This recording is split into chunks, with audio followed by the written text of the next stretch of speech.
I have 38 big animals in this field and 30 calves on 23 acres. Last year I cut a 4-acre piece here and a 4-acre piece down there because our ranching operation was in dire straits. It was really dry. We had the well go down in Pine Creek, which was a disaster. It was down for 22 days. We had 30 acres of grain in. We thought we'd get 30 loads of hay. We got 13. And so it was out of necessity that we decided to go ahead and start running the electric fence. This is a high-intensity grazing.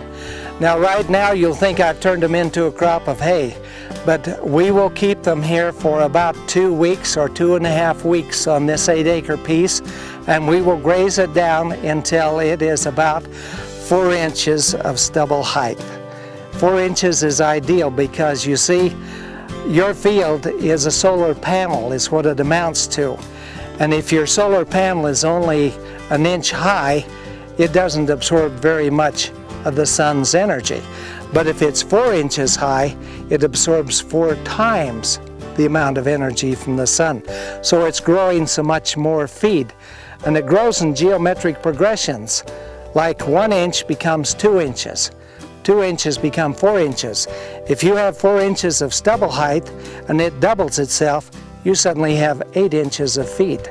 So it is really ideal. Irrigated pastures in Utah represent one of the greatest opportunities we have to improve the health of the land, to increase farm productivity and profitability. When we're talking about grazing management on irrigated pastures, we want to pay attention to the intensity of use, the frequency of use, how often the plants are bitten, the duration of use, the duration of the rest, and the timing or season of use.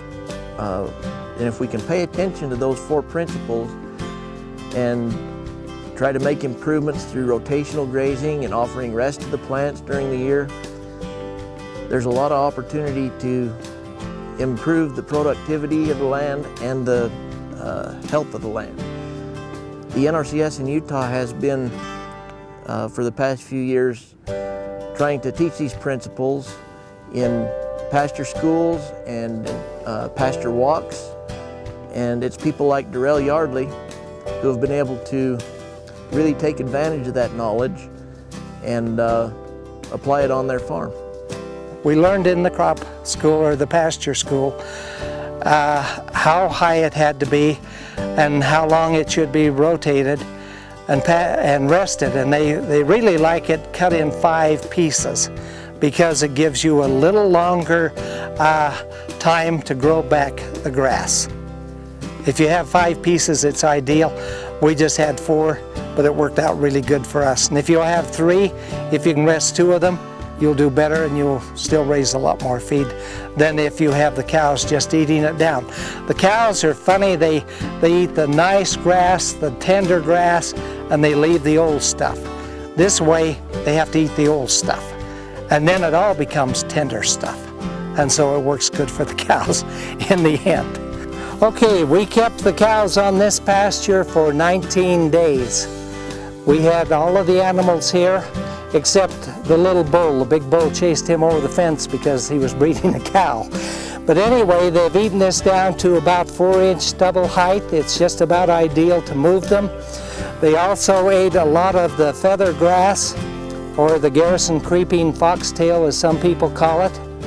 Now this will start to reproduce and this will be really fine feed as we come back to it. Over the fence, I'm going to go over there. This has been rested for a period of 19 days. You can see the clover has come back good. The grass is coming back good. There's a lot of young growth here, and the cows are doing well on the feed here. Now we'll have them eat it down, and then it will come back again. And if we can get some fertilizer on it, we're going to put a little fertilizer on it to stimulate it because it kind of goes dormant in late July and August. That's where our solar panel is down there at the very corner. And if you want your fence to work good, make sure you drive the rod that's in the ground in a wet spot, because if it's in a wet spot, it carries a bigger charge and it just zaps them right good once or twice, and the cows won't bother the fence. I'm really sold on this system. If you want to get more out of your pasture, this is the way to do it. If you want your animals to look better and to do better during the summer, this will pay off. If you want your feed to last longer, it'll last longer.